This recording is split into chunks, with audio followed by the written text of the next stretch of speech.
कि एक बार जब श्रीमद् परमहंस महामहिम सुखदेव मुनि जी महाराज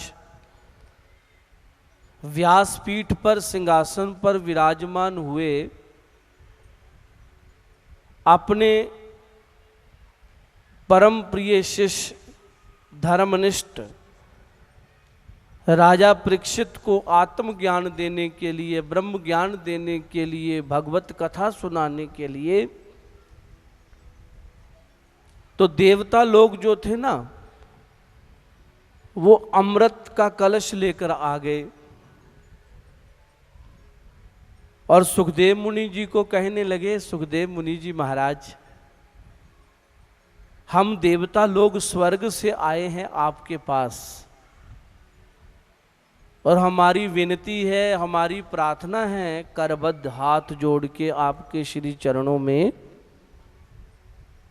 कि ये जो अमृत हमारे हाथ में है, कलश, जिसको पाने के लिए हमने और राक्षसों ने पूरे समुद्र का मंथन किया,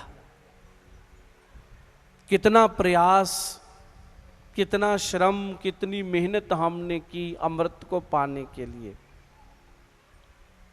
अमृत को पाया हमने और ये अमृत का कलश लेकर हम आपके पास आए।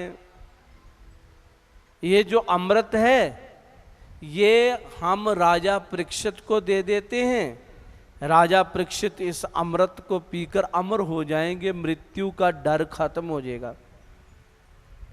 और जो ब्रह्म ज्ञान, आत्मज्ञान, जो भागवत कथा है, जो हरि कथा है, ये अमृत हमें पिला दो। सत्संग रूपी जो अमृत है इसका पान हमें करवा दो। और ये जो अमृत हमारे हाथ में है और ये राजा परीक्षित को हम दे देते हैं।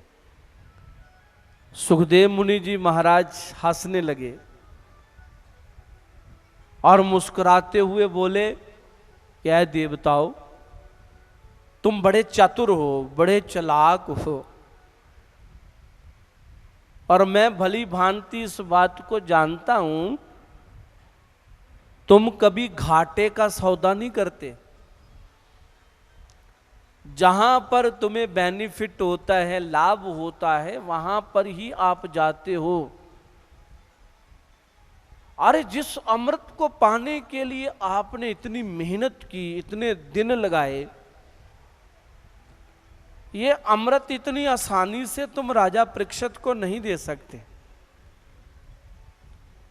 मतलब कि जो अमृत मेरे पास है, कथा रूपी, ब्रह्म ज्ञान रूपी, तत्वदर्शी जो ज्ञान है, वो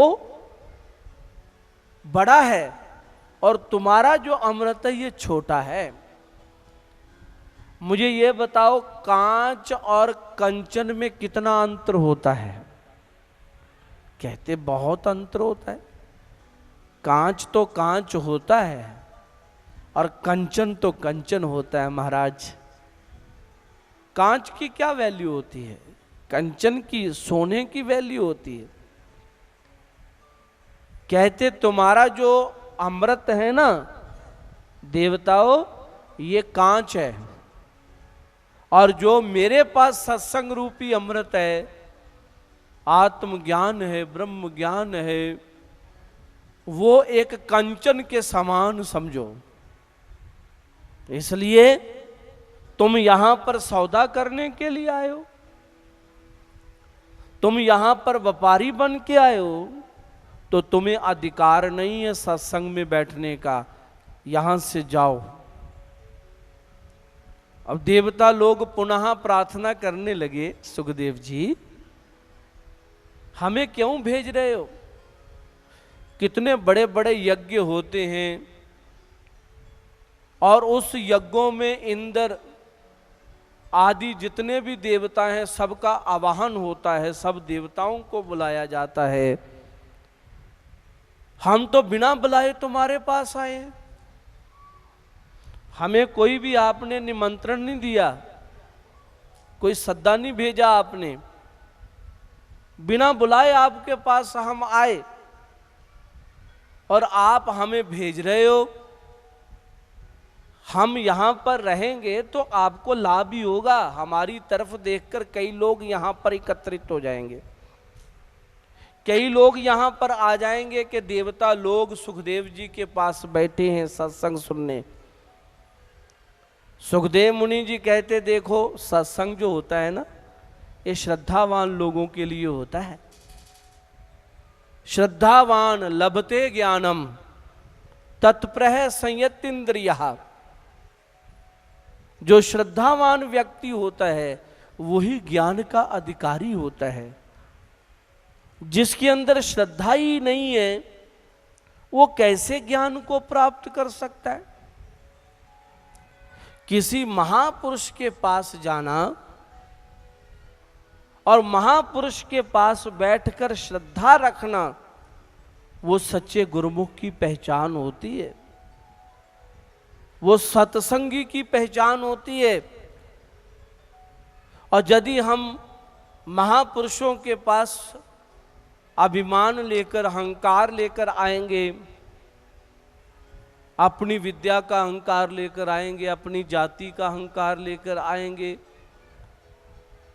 जहां अपनी भक्ति का अहंकार लेकर आएंगे, अपने अनुष्ठानों का अहंकार लेकर आएंगे, तो महापुरुषों के पास आकर ज्ञान की प्राप्ति नहीं कर सकते। अब जो बर्तन खाली होगा उसके अंदर ही व्यंजन आ सकता है ना, वस्तु आ सकती है ना। जो ऑलरेडी पहले से ही ऊपर तक भरा हुआ है उसके अंदर कौन सी वस्तु आएगी भाई? उसके अंदर तुम क्या डाल सकते हो?